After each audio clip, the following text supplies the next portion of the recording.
Para ito sa mga nakatatanda. Para sa iyo na matagal nang bumiyahe, na sanay maghanda ng dahan-dahan at mas pinipili ang tahimik kaysa pagmamadali. Sa edad na ito, alam mo na kung kailan ka hihinto, kailan ka iisip, at kailan mas mabuting hindi magsalita muna. Hindi dahil mahina ka, kundi dahil marunong ka nang makinig sa sarili mo. Kapag nasa airport ka, may mga sandaling pakiramdam mo na mas mabilis ang paligid kaysa sayo. Mabilis ang tanong, maikli ang oras, at ikaw gusto mo lang na malinaw ang marinig at sapat ang maisagot. Normal iyon, lalo na sa edad na ito.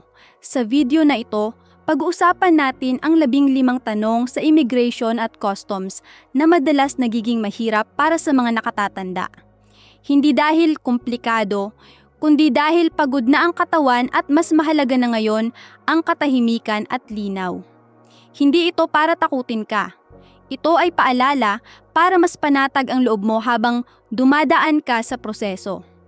Ako si Ate Clara, isipin mo ako bilang anak mo o apo mo na ayaw kang madagdagan pa ng pagod sa pila. Nandito ako para samahan ka, hindi para magmadaliin ka. Kung habang nakikinig ka ngayon ay ramdam mong para sa iyo ang usapang ito, pindutin mo ang like at mag-subscribe ka sa channel na ito. Hindi bilang tagapanood, kundi bilang kasama sa paghahanda, kasama sa pag-unawa, kasama sa mas maayos na biyahe. Kung handa ka na, dahan-dahan tayong magsimula. Ihanda ang pasaporte. Bago lumapit sa counter, sa edad na ito, hindi mo na gustong maghanap ng gamit habang may naghihintay. Mas gusto mo na alam mo na kung nasaan ang lahat bago ka pa tumayo sa unahan. Sa airport, may sandaling ramdam mo na mas mabagal na ang galaw ng kamay kapag pagod ang katawan. Hindi ito kahinaan. Ito ay natural. Kapag matagal ka nang nakatayo, kapag galing ka sa mahabang biyahe, mas gusto mo na ang mga bagay ay nasa ayos na. Kaya bago ka pa makarating sa counter, ilabas mo na ang pasaporte. Hindi sa huling segundo, hindi kapag ikaw na ang tinawag, kundi habang may kaunting espasyo ka pa para huminga. Buksan mo ito sa pahinang may larawan. Hawakan mo sa paraang komportable ka. Isang galaw lang kapag iniabot. Walang paghahalongkat, walang pagmamadali. May mga pagkakataon na ang bag ay mabigat, ang zipper ay matigas, at ang kamay ay hindi na kasing bilis ng dati. Maraming nakatatanda ang dumaraan dito. Hindi ito kakaiba. At hindi rin ito dapat ikahiya. May isang tahimik na sandali sa pila na madalas hindi napapansin. Yung sandaling iniisip mo pa lang kung saan mo inilagay ang pasaporte. Kapag inalis mo ang sandaling iyon, mas gumagaan ang loob mo. Kung nag-aalala kang mahulog ito, may simpleng paraan. Isang maliit na lalagyan na malapit sa dibdib o isang pouch na hindi mo na kailangang buksan sa harap. Hindi para magmukhang handa, kundi para maramdaman mong handa ka. Ang paghahandang ito ay hindi para sa iba. Ito ay para sa iyo, para hindi ka na magdagdag ng pagod sa sandaling gusto mo na lang maupo at magpahinga. Sa edad na ito, ang pagiging handa ay hindi bilis. Ito ay paggalang sa sarili mo. 2, kung hindi malinaw ang tanong, huminto at magtanong muna. Sa edad na ito, mas mahalaga na sa iyo ang linaw kaysa bilis. Hindi ka na nakikipag-unahan. Mas pinipili mo na maintindihan muna bago magsalita. Sa airport, may mga tanong na dumarating ng biglaan. Minsan mabilis ang boses, minsan iba ang punto, at minsan kalahati lang ang pumapasok sa isip mo dahil pagod ka na sa biyahe. Normal iyon para sa mga nakatatanda. May sandaling tumahimik ang pila. Isang lalaki ang nakatayo sa harap. Hindi siya sumagot agad. Huminga siya, bahagyang ngumiti at marahang humiling na ulitin ang tanong. Walang iringan, walang pagtaas ng boses. Pagkatapos maulit ang tanong, maikli at malinaw ang sagot at tuloy ang proseso. Minsan, sapat na ang ilang segundong pahinga para maging maayos ang lahat. Ito ang mahalagang paalala. Hindi mo kailangang sumagot agad. may karapatan kang umunawa muna. Ang paghingi ng linaw ay hindi kawalan ng galang. Ito ay pag-aalaga sa sarili mo, lalo na sa edad na ito. Kung may salitang hindi mo narinig o may bahagi ng tanong na hindi malinaw, pwede kang huminto. Isang simpleng pakiulit po o maaari bang dahan-dahan ay sapat na. Mas ligtas ang malinaw na tanong kaysa sagot na hinulaan lang. Iwasan ang pagtango kapag hindi ka sigurado. Iwasan ang pagsagot dahil ayaw mong makaabala. Ang ilang sandaling katahimikan ay mas magaan kaysa mahabang paliwanag na hindi naman kailangan. At dito, bilang isang taong kakampi mo, gusto kong ipaalala ito. Kung may tanong ka habang nakikinig, isulat mo sa comments. Isipin mo ako bilang anak mo o apo mo na pwede mong lapitan nang walang alinlangan. Babasahin ko ang tanong mo at sasagutin ko sa abot ng makakaya ko. Kapag malinaw ang tanong, mas panatag ang sagot. At kapag panatag ang sagot, mas magaang ang susunod na hakbang. 3. Saan ka galing? Isang malinis na sagot, hindi kuwento. Sa counter, ang tanong na ito ay kadalasang nanggagaling sa immigration officer na nakaharap sa iyo. Hawak niya ang pasaporte mo. May screen sa harap niya. At sa sandaling iyon, ang gusto lang niyang makita ay kung tugma ang sagot mo sa nakikita na niya. Para sa mga nakatatanda, ang tanong na ito ay parang paanyaya sa alaala. Biglang bumabalik ang isip sa mahabang biyahe, sa mga hintuan, sa mga koneksyon. Hindi dahil gusto mong magkuwento, kundi dahil pagod ka na at mas mabagal na ang takbo ng isip. May sandaling narinig ko ang sagot na nagsimula ng maayos. Isang lugar, isang pangalan. Pero nadagdagan, may ikalawang bansa, may paliwanag kung bakit naghintay. Tahimik lang ang officer, nakikinig, pero ramdam na mas humaba ang usapan kaysa kailangan. Hindi ito dahil may mali. Ito ay dahil ang tanong ay simple, pero ang sagot ay naging mabigat. Kapag tinanong ka ng immigration officer kung saan ka galing, isang linya lang ang sapat. Banggitin kung saan ka huling nanggaling o kung saan ka nagsimula. Alin man ang mas malinaw sa'yo. Hindi mo kailangang buuin muli ang buong biyahe. Kung sakaling hindi malinaw kung alin ang tinutukoy niya, pwede kang huminto sandali. Isang maikling tanong, pabalik ay mas maayos kaysa sagot na pilit binubuo.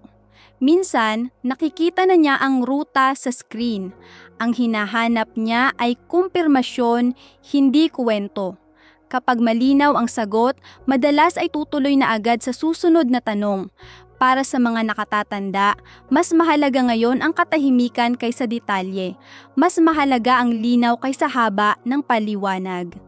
Hindi mo kailangang patunayan na mahaba ang biyahe mo. Isang malinaw na sagot ay sapat na. At kapag sapat ang sagot, mas mabilis ding matatapos ang sandali. 4. Kapag pagod ka, iwasan ang sobrang pagsasalita. Sa edad na ito, alam mo na ang hangganan ng lakas mo. Kapag pagod ang katawan, mas gusto mong tapusin ang kailangan ng tahimik at maayos.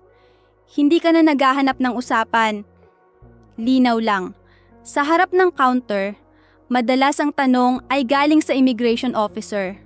Maikli, diretso, at para sa'yo, sapat na dapat ang isang malinaw na sagot. Pero kapag pagod ka na, may mga sandaling kusa na lang humahaba ang paliwanag. Hindi dahil gusto mo, kundi dahil ang isip ay naghahanap ng pahinga habang nagsasalita. May pagkakataong napansin ko ang isang nakatatanda na nagsimula ng simple, isang sagot, isang pangungusap, pero nadagdagan. May paliwanag kung bakit nagtagal ang biyahe. May detalye tungkol sa koneksyon. Walang pumigil sa kanya. Pero habang tumatagal ang sagot, mas tumatagal din ang sandali. Hindi ito pagkakamali. Ito ay epekto ng pagod. Kapag ang immigration officer ay nagtatanong, ang hinahanap niya ay tugma. Tugma sa pasaporte, tugma sa visa, tugma sa nakikita niya sa screen. Hindi niya kailangan ang buong kwento, kailangan lang niya ang bahagi na sasagot sa tanong. Para sa mga nakatatanda, mas ligtas ngayon ang maikling sagot, isang ideya, isang dahilan, isang linya. Kapag tapos na ang sagot, pwede ka nang huminto. Hindi mo kailangang punan ang katahimikan. Iwasan ang pagdaragdag ng detalye na hindi naman hinihingi. Iwasan ang pagbabalik sa simula ng biyahe kung ang tanong ay tungkol lamang sa huli. Ang sobrang salita ay hindi laging tulong. Minsan, dagdag, pagod lang. Kung ramdam mong humahaba na ang sagot mo, pwede kang tumigil, huminga. At hayaang ang katahimikan ang sumunod. Ang katahimikan ay hindi kahina-hinala. Para sa mga may edad na, ito ay natural. Kapag malinaw ang sagot at tahimik ang kasunod, mas magaang ang pakiramdam.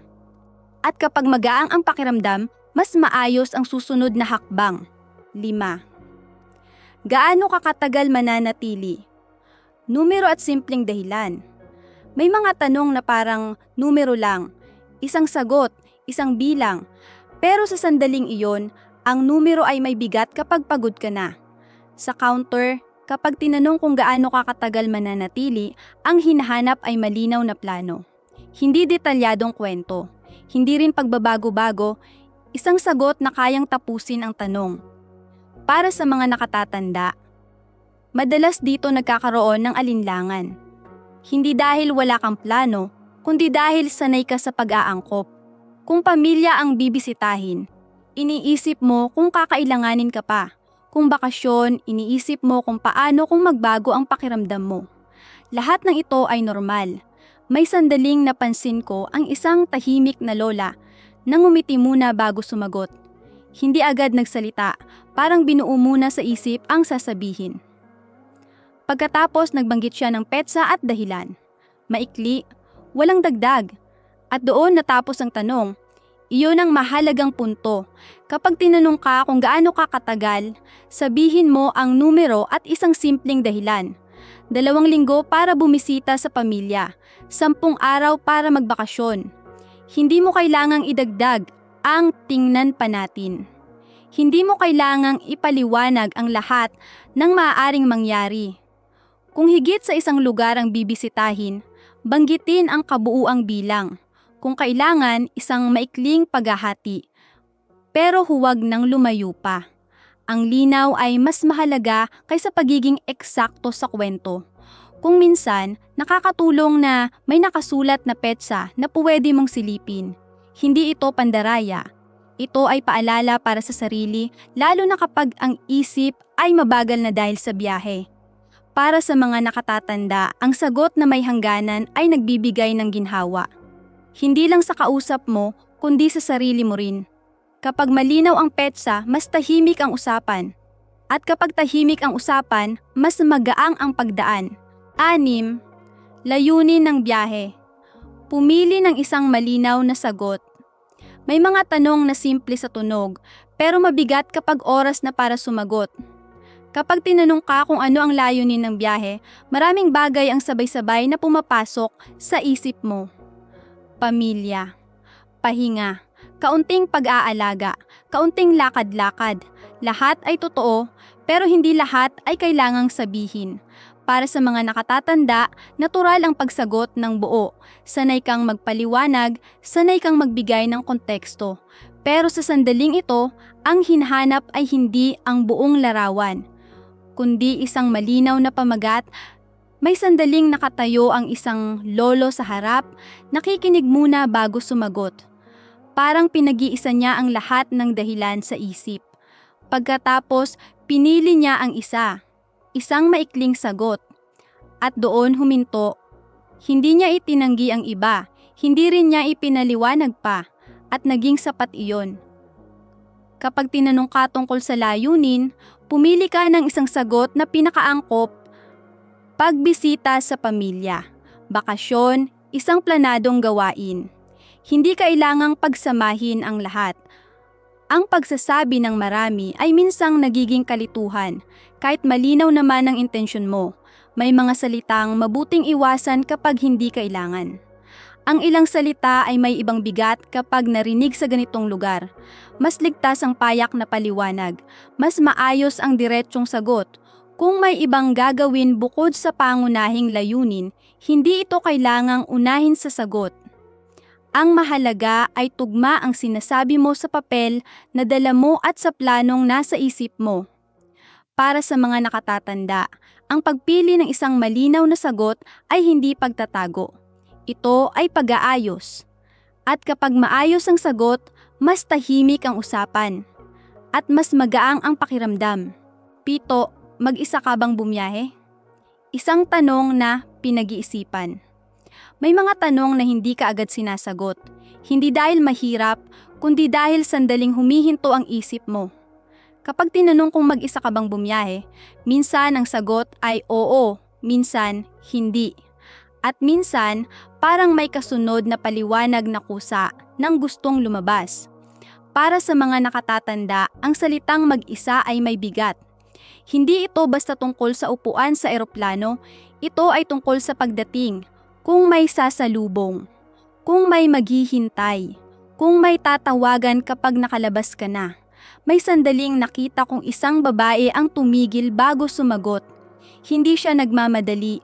Parang inisip muna niya kung alin ang mas malinaw, ang biyahe ba o ang mangyayari pagkatapos ng biyahe. Pagkatapos, pinili niya ang sagot na hindi na kailangan ng dagdag. At dito ko gustong huminto sandali, hindi para magpayo, hindi rin para magtama. Ikaw, paano mo ba sinasagot ang tanong na ito? Kapag may sasalubong sa'yo, binabanggit mo ba agad iyon? Kapag mag-isa ka sa eroplano, pero may naghihintay sa labas, alin ang mas malinaw sa'yo? Walang tama o mali dito, may malinaw at may magulo. At madalas, ang kalituhan ay hindi dahil sa tanong, kundi dahil gusto nating ipaliwanag ang buong sitwasyon. Para sa mga nakatatanda, minsan sapat na ang isang linya, minsan mas maayos na hiwalay ang sagot kaysa pinagsama-sama. At minsan, ang pag-iisip muna bago sumagot ay mas mahalaga kaysa bilis. Kung napaisip ka sa tanong na ito, ayos lang. Ibig sabihin, handa ka nang sumagot ng mas malinaw kapag dumating ang sandaling iyon. 8. Mag-ingat sa salitang tulong. Kapag bumibisita sa pamilya, tahimik ang pila. May isang nakatatandang babae na hawak ang bag, nakatingin sa sahig, habang hinihintay ang susunod na tanong. Nang dumating ito, marahan niyang sinabi ang dahilan ng biyahe. Tutulong daw siya sandali sa anak. Hindi siya nagmamadali, hindi rin siya nagtatago. Pero pagkatapos ng salitang iyon, humaba ang usapan. Walang mali sa intensyon. Sa loob ng pamilya, ang pagtulong ay natural. Ito ay bahagi ng pagiging magulang, bahagi ng pag-aaruga.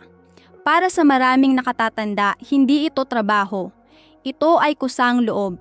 Ngunit sa airport, may mga salitang may ibang bigat kapag narinig sa maling konteksto. Ang tulong ay isa doon. Hindi dahil bawal, kundi dahil maaari itong unawain bilang gawain na lampas sa pagbisita. Kapag bumibisita ka sa pamilya, mas mahalaga ang paraan ng pagsabi kaysa sa dami ng detalye. Hindi mo kailangang baguhin ang katotohanan. Kailangan mo lang itong ayusin para mas malinaw ang dating. Ang pagbanggit ng pagbisita ay sapat na sa maraming pagkakataon. Pagbisita sa anak, pagbisita sa mga apo. Panandali ang pananatili, mga salitang tahimik, walang dagdag na kahulugan. Kapag sinimulan mo ang sagot sa tulong, madalas ay may kasunod na tanong. Hindi ito paratang. Bahagi ito ng pag-unawa ng kausap kung ano ang eksaktong gagawin mo. Para sa mga nakatatanda, ang pag-iingat sa salita ay hindi panlilin lang. Ito ay pagprotekta sa sarili mula sa hindi kinakailangang paliwanag. Pareho pa rin ang layunin ng biyahe, mas maayos lang ang pagdating. Sa ganitong paraan, nanatiling totoo ang sinabi mo, ngunit mas malinaw, mas tahimik, at mas magaan ang daloy. 9.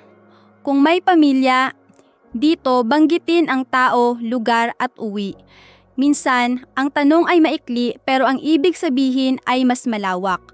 Kapag nabanggit na may pamilya ka sa bansang ito, Ang mahalaga ay linaw, hindi dami.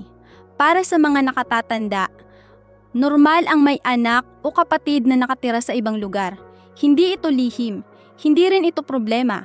Ang hinahanap lang ay kung pansamantala ang pagbisita at may hangganan ang pananatili.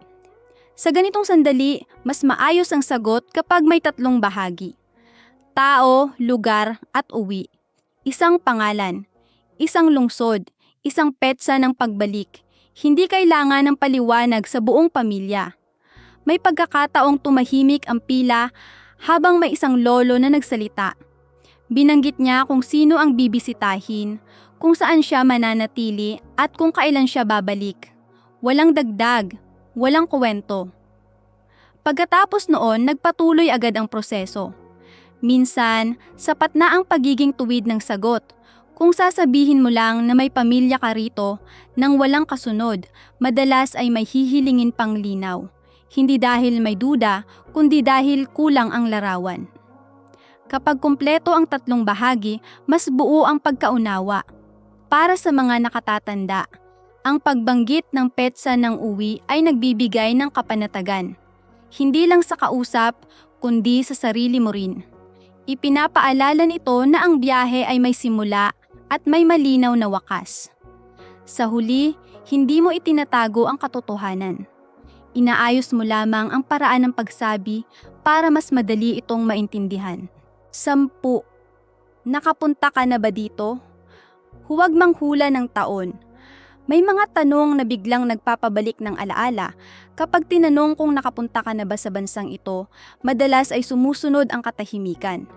Hindi dahil ayaw mong sumagot, kundi dahil sinusubukan mong alalahanin ang tamang panahon. Para sa mga nakatatanda, ang mga biyahe ay hindi na nakaayos sa eksaktong petsa. May biyahe para sa kasal, may para sa pamilya, may para sa trabaho noon. Hindi lahat ay may malinaw na taon sa isip at hindi rin kailangan. Ang mahalaga sa sandaling ito ay ang pagiging tapat, hindi ang pagiging eksakto. Kung ito ang unang pagbisita mo, sapat na ang pagsabi nyon. Kung nakapunta ka na dati, pwede mong banggitin yon nang hindi hinuhulaan ang petsa. Mas ligtas ang matagal na kaysa isang taong hindi ka sigurado. Mas maayos ang ilang taon na at ang nakalipas kaysa eksaktong taon na maaaring mali. Ang maling hula ay mas madaling makapagdulot ng kalituhan kaysa sa maikling pag-amin na hindi mo na maalala ang detalye. May sandaling nakarinig ako ng sagot na simple at kalmado. Sinabi niyang nakapunta na siya dati pero hindi niya maalala ang eksaktong taon. Walang pag-aalinlangan sa tono, walang pagmamadali at doon natapos ang usapan. Minsan, sapat na ang katapatan. Para sa mga nakatatanda, hindi na kailangang subukan ang alaala para lamang makasagot. Ang katahimikan bago magsalita ay mas mainam kaysa sa sagot na pilit hinuhulaan. Sa ganitong paraan, mananatiling maayos ang daloy at hindi mo nadadagdagan pa ang pagod sa sandaling gusto mo na lang magpahinga. 11. Bago sumagot sa may ide-declare ka ba, mag-isip ng 2 segundo. May sandaling tila tapos na ang lahat. Nasa harap ka na ng huling tanong, pagod ang paa. Gusto mo na lang umusad. At biglang maririnig mo ang tanong tungkol sa ide-declare. Sa ganitong sandali, madaling sumagot ng automatiko. Isang mabilis na wala. Hindi dahil sigurado ka, kundi dahil ang isip mo ay nasa susunod na hakbang na. Para sa mga nakatatanda, ito ang bahaging nangangailangan ng kaunting paghinto. Hindi mahabang paliwanag, 2 segundo lang. Isang mabilis na pag-iisip. May dala ka bang gamot? May medikal na gamit? May pagkain? May malaking halaga ng pera? May bagong binili? Hindi mo kailangang isa-isahin ng malakas. Sapat na ang malinaw na pag-alala sa sarili. May pagkakataong may isang matandang lalaki na tumigil muna bago sumagot. Hindi siya nagmadali. Bahagya siyang huminga, parang nagbilang sa isip. Pagkatapos, maikli at maayos ang naging sagot. Walang karugtong. At natapos agad ang tanong. Ang 2 segundong iyon ay hindi pag-aalinlangan. Ito ay pag-iingat. Kung may dala kang bagay na maaring itanong, mas maayos na banggitin ito ng payak kaysa sabihin na wala at ipaliwanag pagkatapos. Ang malinaw na sagot sa simula ay mas magaan kaysa mahabang paliwanag sa huli. Para sa mga nakatatanda, ang pagbagal ng kaunti ay hindi kahinaan. Ito ay karanasan. At sa airport, ang karanasan ay madalas nagiging proteksyon. 12. Mga gamot at medical na gamit, ayusin at ipaliwanag ng madali. Ang pagdadala ng gamot ay bahagi na ng araw-araw. May oras, may tamang dami, may dahilan. Para sa mga nakatatanda, hindi ito extra, ito ay pangangalaga sa sarili. Sa paglalakbay, ang mahalaga ay hindi kung ilan ang dala mo, kundi kung gaano kadaling maintindihan kung ano ang mga iyon. Kapag magkakahiwalay ang tableta o walang pangalan ang lalagyan, mas mahirap ipaliwanag kahit simple lang ang gamit. May sandaling nakita kong may isang pasaherong maingat magbukas ng bag. Hindi siya nagmamadali. Ipinakita niya ang mga bote na may malinaw na label at may maliit na papel na may listahan. Walang mahabang usapan ang nangyari. Minsan, ang ayos na paghahanda ang tahimik na sagot sa maraming tanong. Kung maaari, panatilihin ang gamot sa orihinal na lalagyan. Kung kailangang ilipat sa organizer, makakatulong ang kopya ng reseta o isang simpleng tala ng pangalan at dosage. Hindi ito para ipaliwanag ang lahat, kundi para maging malinaw agad. Para sa mga nakatatanda, mas mahalaga ang pagiging praktikal kaysa sa perpekto. Kapag madaling makita at maintindihan ang dala mo, mas magaang ang daloy at mas kaunti ang pagod sa biyahe. 13. Saan ka titira ngayong gabi? Unang gabi ay sapat na sagot. May mga tanong na parang maliit, pero may hinahanap na malinaw na larawan. Kapag tinanong kung saan ka titira ngayong gabi, ang sagot ay hindi kailangang sumaklaw sa buong biyahe mo. Para sa mga nakatatanda, ang plano ay minsang hinahati-hati. May unang gabi, may susunod na araw, may mga pagbabago sa gitna, at ayos lang yon. Sa sandaling ito, ang mahalaga ay kung saan ka magsisimula. Kung hotel ang tutuluyan, banggitin ang pangalan. Kung sa pamilya ka mananatili, sabihin kung kanino at sa anong lungsod. Hindi kailangang ipaliwanag kung bakit doon muna o kung gaano katagal ang kasunod. Ang tanong ay tungkol sa unang gabi, hindi sa buong linggo. Kapag malinaw ang simula, mas madaling sundan ang daloy. May sandaling narinig ko ang sagot na maikli pero sapat. Isang lugar, isang pangalan, at handang ipakita ang address kung hihingin. Walang dagdag na paliwanag. At doon natapos ang usapan. Para sa mga nakatatanda, ang pag-alala sa unang gabi ay mas madali kaysa sa buong plano. Kapag malinaw ang unang hakbang, mas tahimik ang susunod na tanong at mas magaang ang pagdating. 14. Kapag humingi ng dokumento, huwag magpanik. May mga sandaling tahimik ang usapan, tapos biglang may hihilingin. Isang papel, isang kumpirmasyon, isang dokumento lang. Para sa maraming nakatatanda, dito pumapasok ang kaba. Hindi dahil may mali, kundi dahil iniisip mo agad kung nasaan ito, kung makikita mo pa ba, kung kailangan mo bang magpaliwanag. Si Rosa, 72 taong gulang, ay nakatayo sa harap ng counter. Nang hingi ng booking details, hindi siya agad gumalaw. Hindi dahil wala siyang dala, kundi dahil ayaw niyang magmadali. Binuksan niya ang maliit na folder sa bag, hinanap ang tamang pahina at tahimik na iniabot. Walang tanong ang sumunod, tiningnan lang at tumango ang kausap. Hindi palaging senyales ng problema ang paghingi ng dokumento. Madalas, ito ay pagtutugma lang ng sinabi mo at ng nasa talaan nila. Kapag handa ang papel, kahit screenshot, kahit isang pahina, mas maayos ang daloy. Hindi kailangan ang paliwanag kung malinaw ang ipinapakita. Para sa mga nakatatanda, ang pinakamahalaga ay ang kalmado. Kapag hindi ka nagpanik, Hindi rin bumibigat ang sandali. At kapag kalmado ang kilos mo, madalas ay mabilis ding natatapos ang usapan. 15. Hindi ito pagsusulit. Hindi ka nag-iisa sa airport. May mga sandaling pakiramdam mo na parang sinusukat ang bawat galaw, isang tanong, isang sagot, isang tingin. At sa isip mo, sana tama ang lahat. Para sa mga nakatatanda, ganito minsan ang dating ng airport. Parang may kailangang ipasa. Parang may kailangang patunayan. Pero hindi iyon ang totoo. Si Manuel, 68 taong gulang, ay katatapos lang ng mahabang biyahe. Tahimik siyang nakaupo habang hinihintay ang huling tawag. Hindi siya nagmamadali. Hindi rin siya balisa. Alam niya kung nasaan ang mga papel niya. Alam niya kung bakit siya nandoon.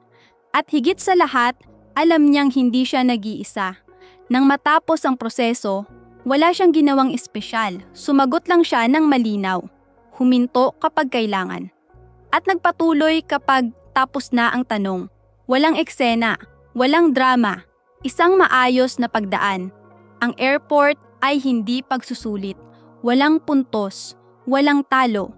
May proseso lang na kailangang lakaran. At kapag alam mo ito, mas gumagaan ang loob mo. Para sa mga nakatatanda, ang pagdating ay hindi laban. Ito ay paglipat mula sa biyahe patungo sa pahinga. At sa bawat hakbang, may mga taong dumadaan din sa parehong pila. May parehong pagod at parehong hangarin. Makarating ng maayos. Bago tayo magtapos, huminto muna tayo sandali. 15 paalala ang pinagdaanan natin. Hindi para gawing mahirap ang biyahe mo. Hindi para takutin ka sa airport, kundi para maramdaman mo na may kontrol ka pa rin. Kahit pagod, kahit mabagal, kahit tahimik ka lang. Para ito sa mga nakatatanda na matagal nang naglalakbay, na mas pinipili ang linaw kaysa bilis at ang katahimikan kaysa ingay. Kung may isang bagay na gusto kong iwan sa'yo, ito iyon, hindi ka nag-iisa sa airport. Isipin mo ako bilang anak mo, o apo mo, o isang taong kasabay mo sa pila na handang magsabi ng sandali lang ganito ang mas madali. Kung nakatulong ang video na ito, kahit kaunti lang, pindutin mo ang like para makarating ito sa iba pang katulad mo na nangangailangan ng ganitong paalala. Mag-subscribe ka para sa susunod na biyahe mo para may boses kang babalikan kapag kailangan mo ng katahimikan at linaw. At kung may tanong ka, kahit maliit kahit paulit-ulit, isulat mo sa comments. Babasahin ko iyon at sasagutin ko. Dito, walang mali sa pagbagal. Walang mali sa pagtatanong. At palagi may kasama ka. Salamat sa paglalakbay kasama ko.